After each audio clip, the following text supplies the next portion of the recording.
Okay, go ahead. All right.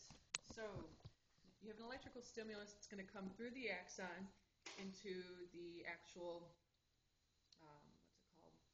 The synapse, which is going to touch the motor end plate, which is this pink scaly thing here, which is also part of the sarcolemma, or the cell body of this particular muscle fiber. Okay. So within these white dots here, you have acetylcholine, which is a neurotransmitter that gets released into the synapse here to the muscle cell. Acetylcholine then travels through these T-tubules and gets released into these cisterns on the sides of the T-tubules. These cisterns store calcium. So acetylcholine causes them to release the calcium into these, what are these called? The sarcoplasmic reticulum. So in order for the muscle, though, to contract, after the calcium's been released, you have, let's see, the calcium will touch the protein troponin. And troponin has binding sites on it that are covered by the tropomyosin.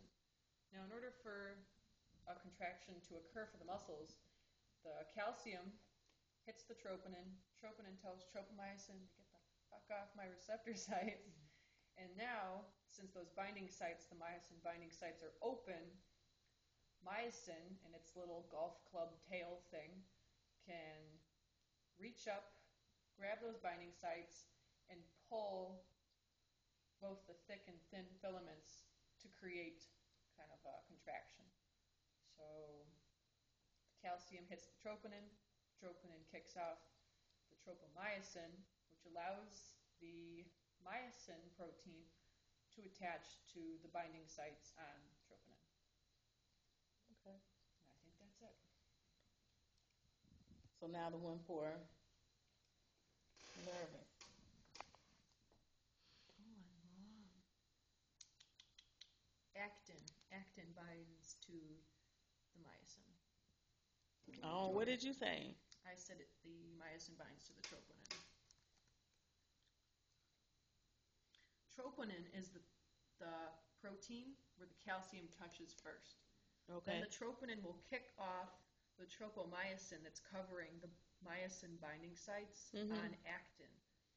Then actin, since its binding sites are now released and uncovered, the myosin protein from the thick filament can go in and attach to the actin, which is going to cause the pulling motion. So calcium attaches to troponin. Troponin then tells the tropomyosin to get off actin's binding sites, which allow myosin to attach to actin and cause the actual contraction. That is how it happens. Okay. So I'll make a note of that. just listen, remember the last thing I said is the right thing. So yeah, and then this is the part that pulls from the Z line to Z line is the part that actually contracts. Right. So anything else? The what you explained on the neural, yeah. This thing? No, the actual model. Show me how when the electrical impulse comes in. Oh, on the neuron model?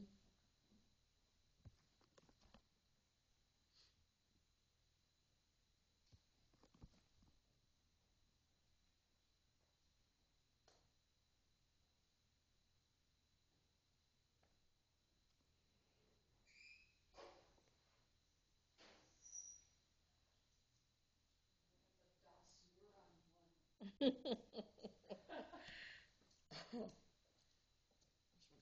one cracks me up. All right,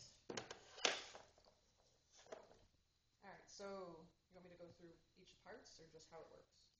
How it works, because I know the parts. I just need to know how they work. I don't know what the chromatophilic The substance does. Okay. I forgot. I have it written down somewhere. And you know what? You're the one who I know they're parallel fibers, but I don't know what they do. I forgot. Okay. Maybe I have it written down. Okay, it's somewhere. Chromatophilic or missile bodies. Oh, they're just parallel rows of rough DR. they do what the ER does. It's kind of package like the, yeah. sites. Mhm. Motherfucking boys, you know? Yes. Hey, I'm in the middle of teaching someone. Yeah, yeah, yeah. I'm gonna be leaving shortly. I'll probably leave in like 10 minutes or something. All right, all right. Bye. It's got his indie music in the background. All right, so, all right. This is a neuron or das neuron. Right. So these orange parts here are the um, Axon. axons of neighboring Right. neurons. Mhm. So then you have the synaptic end bulb Mhm. that connects to the dendrite. Right. That's going to bring in a message from another cell or another neuron. Let's see. You have your nucleus here, surrounded by chromatophilic substance, which is basically your parallel rows of rough ER. And so those basically help with the nutrients, right, in the cell. So then you have your, was it neurofilaments or neurofibrils? Mhm. And those are kind of like your kind of structural support systems in terms of actually keeping, you know, the actual shape of the neuron. Okay.